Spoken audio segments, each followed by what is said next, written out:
Hello বন্ধুরা, আশা করি সবাই অনেক ভালো আছেন। তো বন্ধুরা, আজকের ভিডিওতে আলোচনা করব মালদ্বীপের ভিসা চালু আছে কিনা এবং বর্তমানে মালদ্বীপ আপনারা আসতে পারবেন কিনা এই বিষয়ে নিয়ে কথা বলবো। আশা করি ধৈর্য সহকারে পুরো ভিডিওটি দেখবেন। তো বন্ধুরা, আপনারা বাংলাদেশ থেকে আমার কাছে অনেকেই জানতে চাইছেন যে ভাই বর্তমানে কি মালদ্বীপের ভিসা চালু আছে নাকি। তো যাই হোক, আপনাদের উদ্দেশ্যে প্রথমেই আমি ক্লিয়ার করে দিচ্ছি, মালদ্বীপের ভিসা বর্তমানে বৈধভাবে সম্পূর্ণভাবে চালু আছে আর কি। আপনারা নিঃসন্দেহে মালদ্বীপ আসতে পারবেন, কোনো সমস্যা হবে না।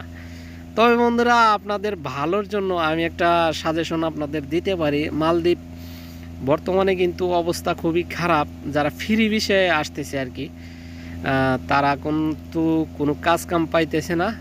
এই ফলে কিন্তু মালদ্বীপের ইমিগ্রেশনে পুলিশ এগুলা ধরে ধরে বাংলাদেশে পাঠাইতেছে। আর যারা কোম্পানির নামে আসে আর কি, এদের কিন্তু পাঠাইতেছে না। এরা কিন্তু কাজকাম এখানে পাইতেছে এবং কি কাজকাম করতেছে। তো আপনারা যারা আসবেন অবশ্যই যে কোনো একটা কোম্পানির নামে আসবেন, আর দেখে শুনে একটু ভালো কোম্পানিতে আসার চেষ্টা করবেন। কারণ মালদ্বীপ তো অনেক ধরনের কোম্পানি আছে। কিছু কিছু কোম্পানি আছে তারা ঠিকমতো বেতন টেতন দেয় না, দেখা যায় 1 মাসের বেতন 5 মাস পরে যায় দিচ্ছে। তো সেই জন্যই আপনারা যেহেতু অনেক টাকা পয়সা খরচ করে আসবেন মালদ্বীপ, একটু ভালো কোম্পানিতে আসার চেষ্টা করবেন।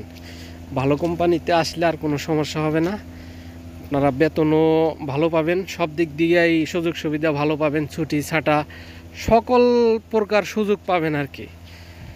তো বন্ধুরা, আশা করি আপনারা বুঝতেই পারছেন যে মালদ্বীপের ভিসা চালু আছে।